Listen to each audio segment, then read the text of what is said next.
y él tenía algunas preguntas que quería hacerte bueno, que seguramente no nos dará tiempo a tratar todas, pero hay una que quizás no tiene que ver solo con la persecución, ¿no? Sino con algo que igual muchos nos preguntamos a lo largo de la vida y que seguramente no afecta solo a cristianos, por supuesto, y es el hecho de que ¿por qué enfrentamos problemas? ¿Por qué sufrimos? Y no solo porque sufrimos, sino ¿por qué tenemos que sufrir en esta vida? Bueno, Samuel, esa es una de las grandes preguntas que todo ser humano se hace, el problema del sufrimiento, y obviamente hay muy buenos apologetas que son capaces de dar una respuesta súper detallada de por qué existe el sufrimiento, por qué sufrimos. Yo, de forma resumida, me gustaría decir que según la cosmovisión bíblica, hay sufrimiento en el mundo a causa de Génesis capítulo 3, lo que ocurrió allí.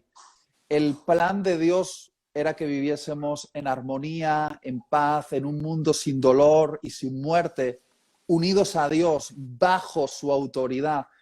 Pero los seres humanos, nuestros padres, Adán y Eva, decidieron rebelarse contra Dios. Y eso desencadenó un desastre. Lo ocurrido en Génesis 3 liberó toda una serie de consecuencias y maldiciones que convirtieron el sueño de Dios en una pesadilla.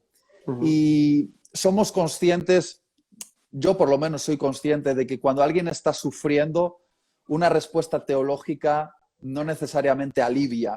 Sí. A veces alivia más compartir el dolor con esa persona, estar en silencio, abrazarla y llorar con esa persona.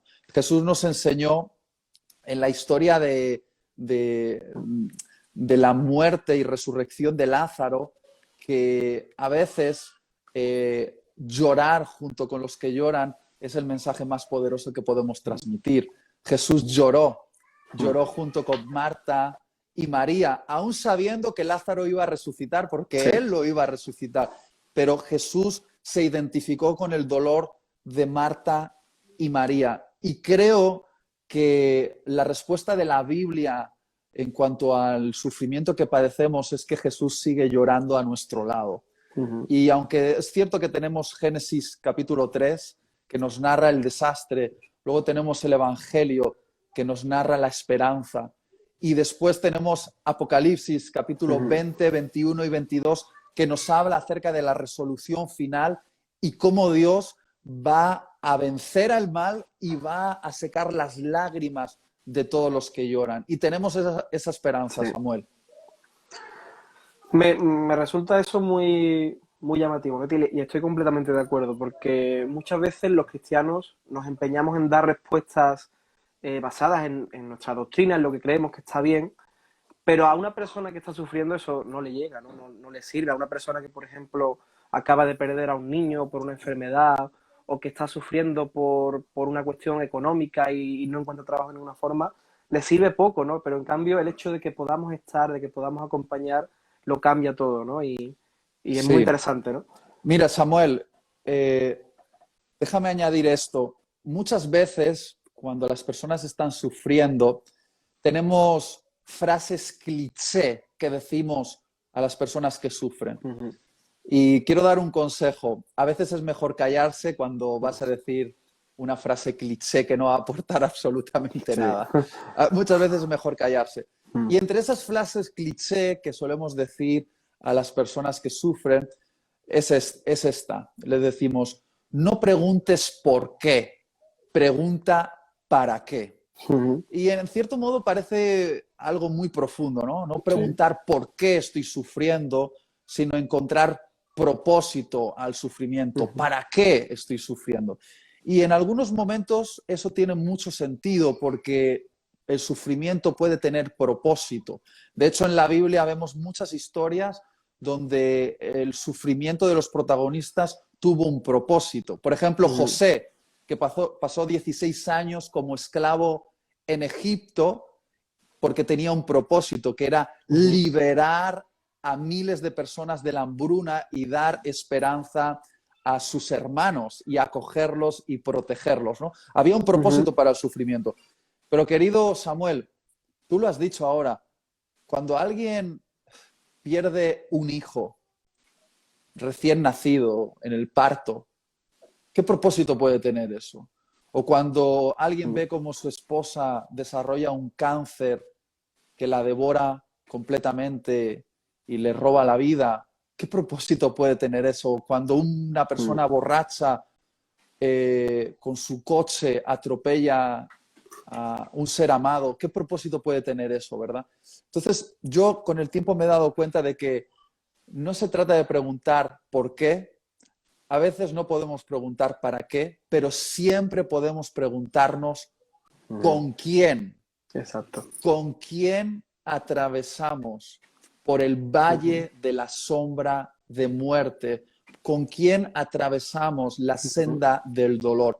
Y la Biblia tiene una respuesta clara y contundente a esa pregunta. Con Dios, nuestro buen pastor. Él nos acompaña por esa senda y no nos deja solos. Mira, Job es una historia de sufrimiento tremenda. Job lo perdió todo, todo, todo, todo, todo. Bienes, familiares, salud, pero hubo una cosa que Job no perdió en ningún momento: la presencia de Dios. Dios estuvo con él, Sí. contestó sus preguntas, no todas, algunas, estuvo a su lado, lo acompañó hasta el otro lado. Y eso es lo que jamás perdió Job, la presencia de Dios. Y creo que preguntarnos con quién y poder responder con Jesús, que nos entiende, que sufrió en la cruz y sabe qué significa el sufrimiento y puede compadecerse de esto, porque en la cruz experimentó todos nuestros dolores, todos los que podamos imaginar, los experimentó Él y nos entiende. Entonces creo que ahí nuestra alma encuentra un consuelo. No sé si me estoy explicando con suficiente claridad. Completamente. O sea, yo creo que por los comentarios que además voy leyendo está bastante claro, ¿no? Y quiero unir dos conceptos que ya han mencionado también, que son el de cuerpo y también el de propósito, ¿no? Porque muchas veces en el tema de la persecución lo vemos como un problema de ellos en el que nosotros pues acompañamos, ¿no? Pero esto no sucede en las familias, ¿no? O sea, casos como los que comentan, ¿no? Un cáncer de una persona cercana, tú no lo vives como el cáncer de y yo acompaño en el proceso, ¿no? Sino como una lucha conjunta, como una guerra conjunta.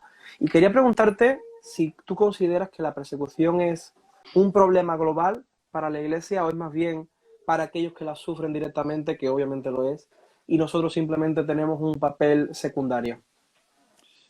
Mira, mi respuesta es contundente, Samuel.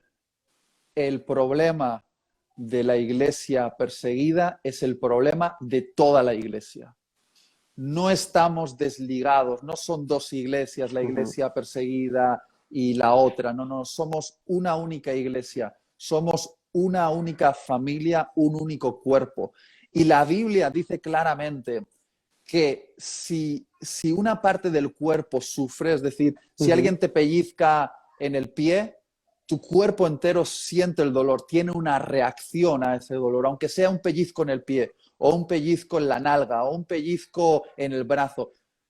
Tu cuerpo entero siente el dolor. Si alguien no siente el dolor, escucha, sería síntoma de que no está conectado con el cuerpo. Sí. Y es lo que me preocupa que haya gente cristiana que no esté bien conectada con el cuerpo, de que sea tan egocéntrica que se piense que lo único que existe es su micromundo, sus propios problemas, y no entienda que la iglesia es mucho más grande que eso, y que el plan de Dios no es con un grupo reducido de personas, sino con todo el cuerpo de Cristo, que compone a la iglesia en China, la iglesia en Irán, la iglesia en Nigeria, la iglesia en Corea del Norte, la iglesia en todo el mundo. Y déjame añadir una cosa más.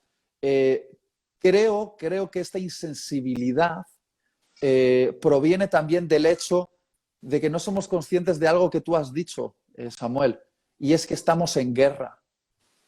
Estamos en guerra. Y es una guerra real, que no se está librando en algún país de Medio Oriente, no, es una guerra real y global. Es una guerra espiritual.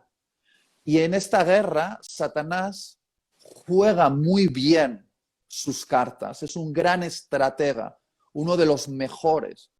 Satanás, para todos los que me están escuchando aquí, ese ángel que se rebeló contra Dios, odia tanto, tanto, tanto a Dios, lo odia de tal manera que para hacer daño a Dios, intenta hacer daño a aquellas personas que son el objeto del amor de Dios.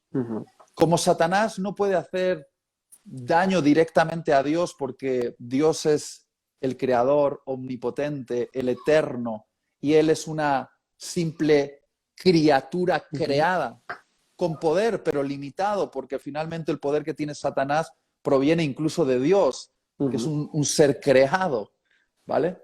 Entonces, como Satanás no puede infligir un dolor directo en contra de Dios, no es un contrincante para él, la manera en la cual le produce dolor al corazón de Dios es haciendo daño a aquellos que son el objeto del amor de Dios, que somos nosotros, que es la iglesia, su amada.